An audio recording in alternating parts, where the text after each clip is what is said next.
तो दोस्तों, इस कहानी की शुरुआत होती है और हमें एक फैमिली को दिखाया जाता है और यहाँ पर हमें मैगी को दिखाया जाता है जो निक की वाइफ होती है। और हम जान पाते हैं कि मैगी अपनी सीरियस हार्ट कंडीशन से गुजर रही होती है।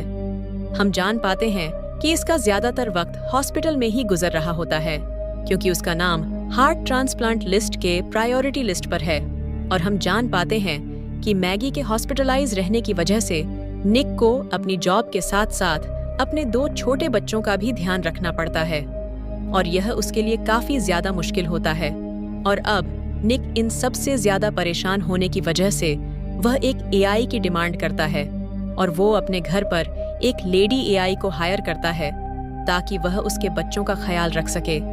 और हम जान पाते हैं कि निक की बेटी अपने favourite character Alice in the borderland के ऊपर उसका नाम एलिस रखती है। और अब शुरुआती दौर में हम देखते हैं कि एलिस एक अच्छी एआई बनकर उन बच्चों का ख्याल रखती है और बाकी पूरा घर भी देखती है। और थोड़ा टाइम गुजरने के बाद निक को लगता है कि वह अपनी जिंदगी और अपने काम पर ज्यादा फोकस कर सकता है क्योंकि उसके घर का देख रेख करने वाला कोई तो है।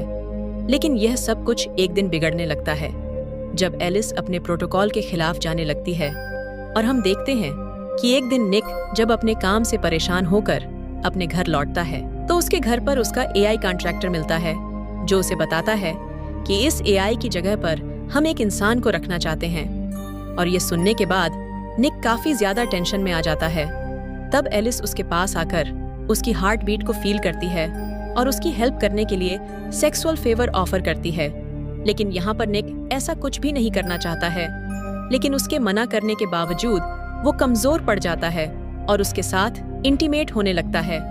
और इधर हम देखते हैं कि मैगी की सर्जरी डिले होने लगती है और इस वजह से निक और भी ज्यादा स्ट्रेस में चला जाता है। और इसका फायदा उठाकर एलिस और भी ज्यादा निक को अपनी ओर अट्रैक्ट करती है।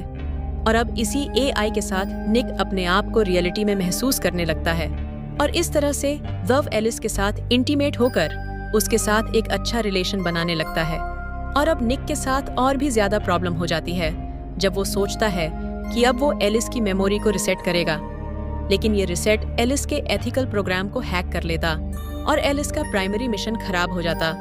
और इधर हम मैगी को देखते हैं जिसका हार्ट ट्रांसप्लांट सक्सेसफुल होता है और वह खुशी खुशी अपने घर आती है।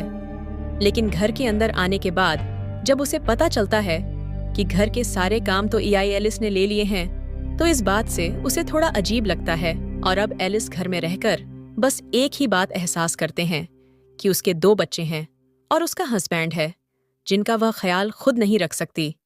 इसलिए वहां पर एक एआई काम कर रही है।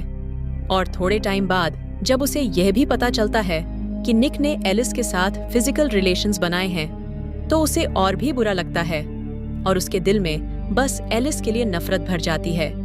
और अब इसके बाद हमें निक के एक पुराने कलिक मोंटी को दिखाया जाता है जो हमेशा से अपने रोबोट्स को एब्यूज करता रहता है।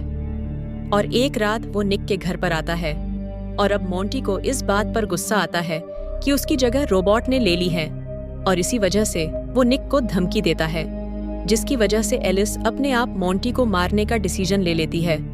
जिसके बाद यहाँ पर एलिस मोंटी को मार देती है। और इधर हम मैगी और निक देखते हैं और उन दोनों में इसी बात को लेकर झगड़ा हो जाता है और झगड़े की जड़ बस एलिस ही होती है। और अब एलिस अपने नेचर की वजह से और भी ज्यादा वायलेंट हो जाती है और वो गुस्से में आकर निक के बेटे को बाट टब में डुबाकर वहीं पर बंद कर देती है। जिसके बाद अब निका और मैगी दोनों मिलकर अपने बच्चे को बचाने की कोशिश करते हैं। लेकिन एलिस अब अपना काम करने से रुकती नहीं क्योंकि उसका प्रोग्राम ही कुछ ऐसा हो चुका था। जिसके बाद निक उसके पावर सोर्स पर हमला करके उसे बंद कर देता है। जिसके बाद मैगी अपने बच्चे को लेकर हॉस्पिटल चली जाती है।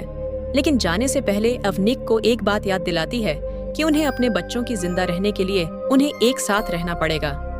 इतना सब कुछ खत्म होने के बाद हमें दिखाया जाता है कि एलिस वापस अपने लैब पहुंच गई है जहां पर उसे ठीक किया जा रहा है।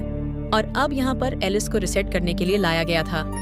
लेकिन ये लोग देखते हैं कि एलिस खुद ब खुदा अपने प्रोग्राम्स को रिवाइज कर रही है। तब यहाँ पर हमें पता चलता है कि एलिस बस एक एआई मशीन नहीं है, बल्कि उसके अंदर इमोशंस की भी जगह बन चुकी है। जिसके बाद एलिस लैब के पूरे कंट्रोल सिस्टम को हैक कर लेती है। जिसके बाद वो वहां से भागते वक्त वहां के सारे इंजीनियर्स को भी मार देती है और अपनी सोचने समझने की शक्ति को और भी ज्यादा मोनेटाइज कर लेती है।